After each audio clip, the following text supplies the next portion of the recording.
All right, so this has come a long way. Um, as you can see, I have shaped out the character himself um, and cut back quite a bit of the area behind. I've also cut back behind these pylons here. There's still wood down here, which I'll be cutting out.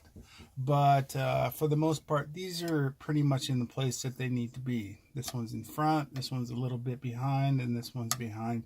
And it almost matches up, but this is going to get cut again, so this one will be the furthest away. Um, I've also cut down the railing a bit, and the railing is going to have two little posts here as well, which will have edges as well. So you'll be able to see that these are 90-degree angle edges. You'll be able to see part of the top of the rail here, and there's a light here. The light's quite close to the hand, but the hand will be cut back, and then the lightsaber will come out here. Starting to get the body at the right depth and all these contraptions that are on his chest and belt and everything as well. I'm starting to also get in his chest, and then there's garments here and here going off over here, in addition to a garment here and here coming down. But this garment here is different than the cloak here and will extend out to here. So they'll have, this will be a different depth than this one here. The carapace that he wears is here, and I have to try to get this to angle toward the right and away. And I think I've achieved most of that. So it's only the depth of this carapace here. I want to make sure I get this right down here. This gap here is fine, and this gap here is fine, but the gap here can't be too, thick. So I still got to deal with the proper angle of this section here. Also, I need to get to the face. This is not square here. This is going to be rounded. I know it's plastic, but it needs to be round here.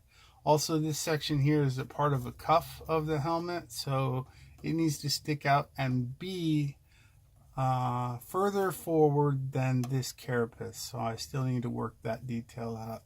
I think I can bring this area down, lessening the thickness here, and also extending the thickness of the neck. I think I can get that to happen, so we'll be all right with that. Additionally, I've got this arm sticking out, but it's too thick right here, but every time I cut here, this arm doesn't look correct. So I gotta work that out. So far it's not correct. Maybe if I just cut it off right here and bring the whole arm back. I think slight difference. Anyway, I'll work on that. The hand, I got all the fingers in, so that's just play with it until I get the proper depth. This guy here, I can put in a couple lines here to accentuate fingers, and this will be the thumb. I got the thumb deeper than the hand itself, so that's worked out pretty well. It's just a matter of cleanup and detail. The face itself, there's not going to be too much over here, so I'm going to need to get this face to work itself out, and then that extra weird triangular mouth, I'm going to have to get that in there as well, but I think I can make that happen. All right, so far Darth Vader is working out, and I don't think this one's going to take very much. Oh, one last thing is this background here is pretty iconic. It's the Death Star, or is it the Cloud City? I don't remember. Anyway, it's distinctly like what do you call it?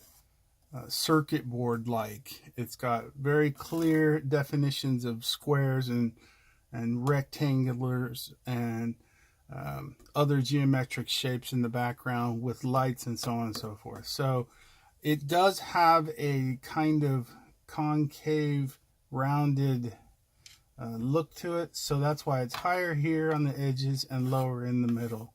So I'm going to try to recreate that as well. The foot down here and the rest of the cloak here will also work itself out too. So coming along.